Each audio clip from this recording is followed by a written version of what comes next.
ओम पवित्रं चरितं यस्याः पवित्रं जीवनं तथा पवित्रता स्वरूपिण्यै तस्यै कुर्मो नमो नमः।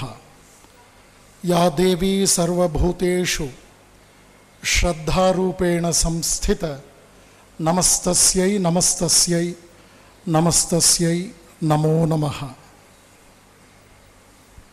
My pranams at the divine feet of the divine trio. My pranams at the holy feet of most revered Srimad Swami Gautamanand Maharaj, who is a source of constant inspiration to all of us. My pranams to all the most revered monks of Ramakrishna order, respected nuns. My namaskars to all the Bhav Prachar family members of Mother India. I feel I am really fortunate to share my thoughts, culminating the ideas that were propounded, that were presented in today's morning session. I am very happy to be here, the place which I consider as the holiest place in the world, because this place is being blessed by Sri Ramakrishna, Shima and Swamiji. If Sri Ramakrishna represents, if he is the embodiment of all Vaishnava avatars, Shri Mata, all the Shakta avatars, it is Swami Vivekananda who is the embodiment of all Shaiva avatars in my view. My respects to Shriman Piyush Punj and Shri Prashant Chatterjee ji. Today morning we had, in our English session that was headed by most revered Swami Raghaveshan ji, Shriman Natarajan from Andhra Pradesh spoke on stress management in the light and teachings of Divine Trio. Prashant Prasad, Parashuram Prasad, on the subject They Alone Live Who Live for Others. Shri Kennedy, who spoke on Swamiji and his Guru Shri Ramakrishna. Mr. Gopalakrishnan, who spoke on Vivekananda's views on the masses. Shri Ajit Kumar spoke on the subject Expectations of Swami Vivekananda from me as his devotee. Shri Govardhan spoke on the subject Making and Keeping Commitments. Shri Tattvakhandar Mishra from Orissa spoke on the subject Swami Vivekananda, the playmate of Sri Ramakrishna. And finally, Pujya Mataji Vivekamayi from Karnataka spoke on the subject Swamiji, a patriot. All the presentations were excellent and up to the mark. They concentrated the subjects very well. And it was a very unique opportunity for me to listen to them with rapt attention. Roma Rolla, in his book, The Life of Vivekananda, says, this greater India, this new India, is impregnated with the soul of Sri Ramakrishna, the twin star of Paramahamsas, and the hero who translated his thought into action, dominates and guides her present destinies.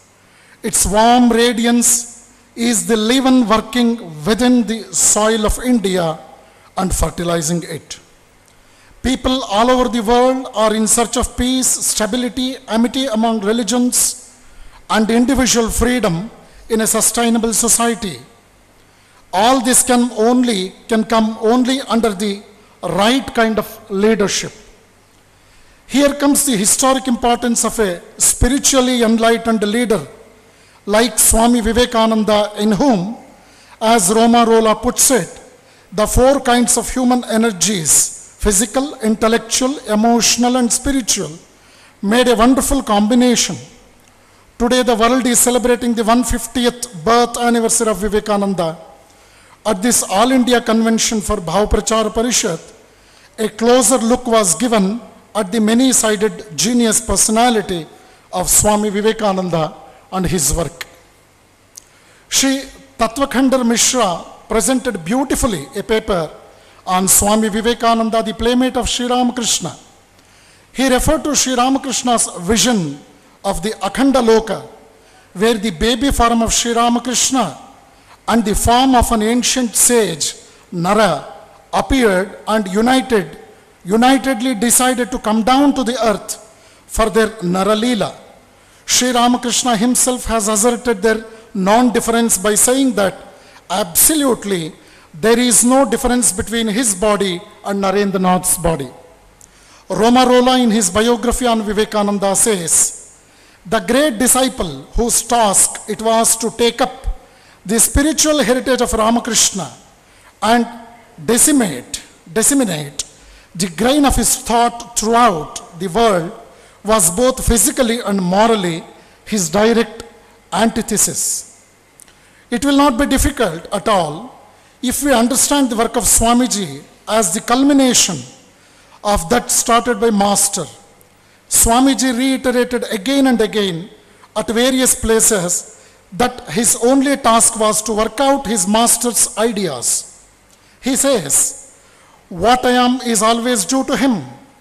Whatever in me or in my words is good and true and eternal came to me from his mouth, his heart and his soul. Shri Kennedy Naivalli, in his paper on Swami Vivekananda and his Guru Sri Ramakrishna, very aptly said that when Narendranath went to Sri Ramakrishna with his question, have you seen God? He not only saw one who had seen God, but the one who is verily God himself. As Sri Ramakrishna knew well that Naren had come to the world to preach unto mankind their divinity and find methods to realize that, he simply kindled the fire of jnana that was already glowing in Narendranath. Sri Ramakrishna came down to reinstate the prestige and glory of Sanatana Dharma and made it vital for the progress of humanity at large and the country in particular. Rightly, he chose his disciple Naren to lead it. Sri Ramakrishna declared to others about Naren, the time will come when he will shake the world to its very foundations through the strength of his intellectual and spiritual power. At every step, Swami Vivekananda was conscious in his life of the task his Guru had allocated to him. Sri Gopalakrishnan spoke on the subject, Swami Vivekananda's views on the masses. The point is that to be particularly stressed about by Ramakrishna order and movement is that Ramakrishna movement is progressive. It advocates the combination of Western science and Eastern spirituality to be the need of the hour. As Albert Einstein, who bagged 2 Nobel Prizes, says, in this materialistic age of ours, the serious scientific workers are the only profoundly religious people. The novelty about Ramakrishna order is that it preaches not only God realization, but also service to humanity. The concept Daridra Narayana conveys an idea of the highest type of patriotism to which it is difficult to find a parallel in the history of the world. Service without renunciation is lifeless, and renunciation without service is meaningless. Service is not an act of charity alone.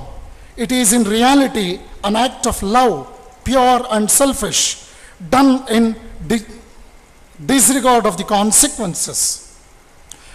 It was a scholarly presentation by Mother Vivekamayi on the subject Swamiji, a patriot.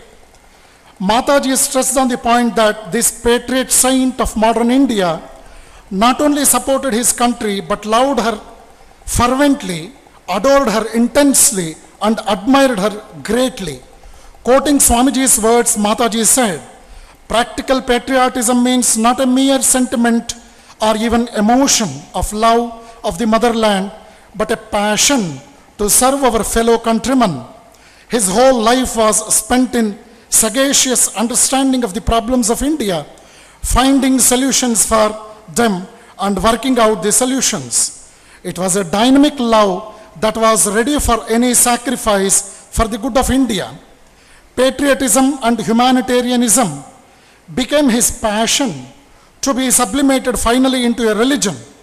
He made Indian philosophy concern itself with the problems of the common man, writes Srimad Swami Ranganathanandaji. Parashuram Prasad, in his speech, "They alone live who live for others," mentioned about Swamiji's great ideas of differentiating between work and worship in three different patterns: work and worship, work as worship, and work is worship. Swamiji influenced Gandhi. To quote one incident about Gandhi in recent times, Geir Lundstedt, the secretary of Norwegian Nobel Committee, said, "The greatest omission in 106 years of history is undoubtedly that of Mahatma Gandhi. Gandhi never received the Nobel Prize. Gandhi could do without the Nobel Prize. Whether the Nobel Committee today can do without Gandhi is the biggest question." In a speech made in 1993, Federico Mayer, the Director General of UNESCO, said, I am indeed struck by the similarities of the constitution of Ramakrishna Mission, which was established by Vivekananda as early as 1897, with that of UNESCO drawn up in 1945. Both place the human beings at the center of their efforts aimed at development. Both place tolerance at the top of the agenda for building peace and democracy. Both recognize the variety of human cultures and societies as an essential aspect of common heritage. I'll conclude in another 1 minute. Without this universality, broad-mindedness, liberalism, and humanitarianism, there cannot be any peace. An immature mind, enmeshed in worldly, uninspired thoughts, is a source of tension, anxiety, and stress. Sri Natarajan has put forth wonderfully various practical spiritual principles to alleviate stress in his paper, Stress Management in the Light of the Message of Divine Trio. And he expressed the great teachings of Mother Sri Ramakrishna. As said by Mother, if we want peace of mind, we should look at our own faults rather than looking at the faults of others. And nobody is a stranger in this world. These are the important things he stressed upon. And finally, to conclude, Sri Govardhan spoke on the subject, making and keeping the commitments. And Ajit Kumar, expectations of Swami Vivekananda on me, spoke wonderfully. To conclude, the highest source of strength and fearlessness is, according to Swami Vivekananda, the conviction that one is basically an infinite, deathless, and blissful self. Vivekananda's doctrines of strength as the cardinal virtue is that strength which leads one to the Atman, which is inclusive of strength in all its forms, physical, mental, intellectual, and spiritual. Swami Vivekananda was himself a manifold personality, a spiritual giant who not only satisfied with his own unfoldment, intensely strove for the good of all. Whatever he did or spoke, it was for the salvation of India, for the removal of misery of the world, and above all, how every human being could get the knowledge of his divinity. His message was therefore not for one time, but for all times, not for one country, but for the whole mankind, not for one aspect of human life, but for all aspects of human existence. May the Lord help us, each one of us, to realize the Rishihood for our own salvation and for that of others. Thank you for giving me a patient here. Jai Ram Krishna.